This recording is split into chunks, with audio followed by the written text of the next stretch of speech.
rekan-rekan, kembali lagi di program Pio di episode Rapai Huruf. Di segmen terakhir ini kita akan bicara tentang sosok pribadi seorang Putu Hadin. Beliaulah seorang tokoh seni, budayawan, dan juga bisa kita katakan ini salah satu pelestari seni budaya di Kota Losmawe. Salah seorang pelestari seni budaya. Bahkan beliau juga pernah mendapatkan masuk nominasi sebagai budayawan dari Kota Losmawe dari penganugerahan Bali Nanggro tahun kira-kira 3 tahun yang lalu. Baik Putu Hadin, ini kita ingin nanya ini. Tadi kita sudah bicara tentang banyak sekali tentang seputar Rapai Huruf ya, tapi kita belum bicara tentang bagaimana seorang Putu Hadin ini. Beliau adalah Putu Hadin adalah seorang tokoh dan juga bahkan saya dengar kabar Putu Hadin juga pernah bekerja di proyek ya, walaupun penikmat seni, pemain Rapai, tokoh budaya dan sebagainya. Mungkin bisa Putua ceritakan sedikit ya tentang latar belakang Putua ini. Alhamdulillah, saya juga pernah ikut bekerja dalam hal untuk mencari pengalaman sekaligus nafkah hidup. Merantau di negeri orang, jadi dengan keadaan ketika itu memang harus keluar. Jadi dalam hal ini saya juga pernah bekerja di proyek sebelumnya, sebelum keluar juga pernah ikut di Harun Laromati. Pernah bekerja di sana ya? Itu paling awal saya bekerja. Kemudian banyak yang kerja yang lain, wira swasta lah. Berwira swasta ya? Wira swasta. Tadi kemudian pada era tahun 1997, di awal entah di akhir, pokoknya 2007. Ke Riau bekerja di RAPP, Riau Andalan Palep, Pangkalan Kerinci Riau. Kemudian tahun lebih kurang, tahun lebih mungkin. Kemudian di hire dengan bahasa proyeknya lebih kurang semacam itu. Jadi bahasa umumnya dikirim balik ketika surplusan habis, dikirim dipakai oleh PT, kemudian dikirim ke IKPP, Indah Kiat Palep. Di Riau juga, tapi lain kabupaten, di Kabupaten Siak. Di kemudian habis itu juga pernah bekerja di Lontar Papirus Jambi, Muara Bungo Tebu. Banyak sekali berarti. Udah ke Riau juga ke Jambi ya. Jambi, Muara Bungo Tebu. Nah kemudian Putua, ini mungkin ada sedikit ini ya. Putua seorang seniman. Kalau ada bahasa pepatah kita, buah tidak jauh jatuh dari pohonnya. Nah, apakah memang keturunan Pak kakek, bapak ataupun keturunan Datu sebelumnya dari Putua bahwa Putua adalah seniman kah atau memang pegiat budaya kala itu? Iya seperti itu, tapi bukan dari pihak Rapai. Bukan dari di Sedati. Sedati ya berarti ya. Tapi itu bukan pecinta Sedati, tapi bapak nggak main Sedati. Tapi pecinta Sedati dari informasi yang sebaya dengan beliau. Kemudian abang daripada bapak saya itu pemain Rapai, debus lagi. Oh iya, lebih ngeri kali kalau sedikit kita ceritakan ya. Rapai dengan debus sebenarnya itu nggak jauh beda. Bukan nggak jauh beda, artinya sering beriringan begitu. Sering beriringan. Iya, kalau ada Rapai biasa ada debus.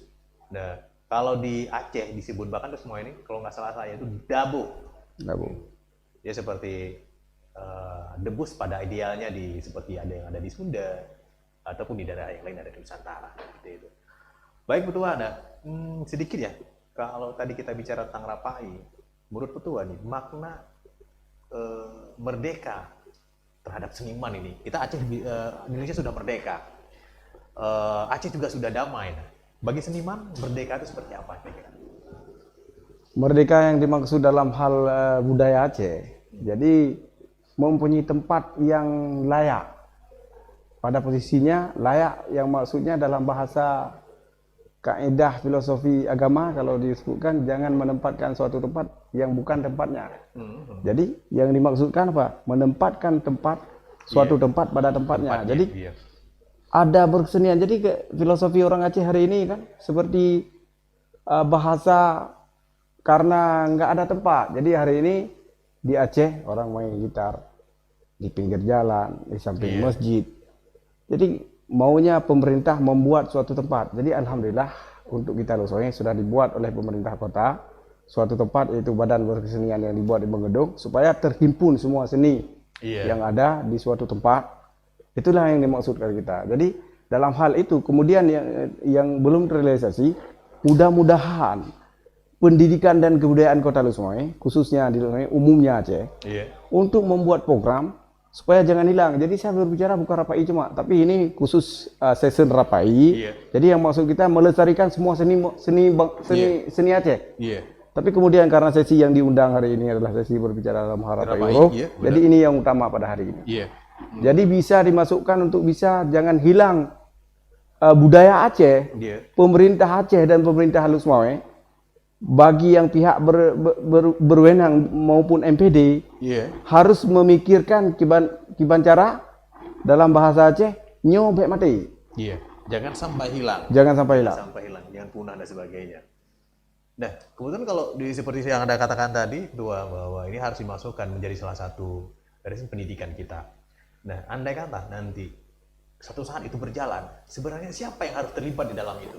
Siapa yang melatih generasi muda ini, termasuk salah satunya adalah siswa-siswa kita. Makanya hari ini di Aceh sudah terbentuk Dewan Kesenian Aceh. Baik di provinsi maupun di kabupaten di kota. Terdiri daripada 23 kabupaten dan kota di Aceh, itu ada kepengurusannya semua. Jadi menurut kami dipercayakan aja. Kemudian Dewan Kesenian Aceh di Aceh, di seluruh kabupaten kota melibatkan para semua seni yang memang ahli mereka. Misalkan untuk pelatihan sedati di Kota Losoe kepada siswa SD, ini diwajibkan kepada ahli sedati. Sedati. Jadi mereka diberikan dengan sendiri tari sedati hidup, begitu juga dengan Rapai hidup. Para seniman menikmati kemerdekaan.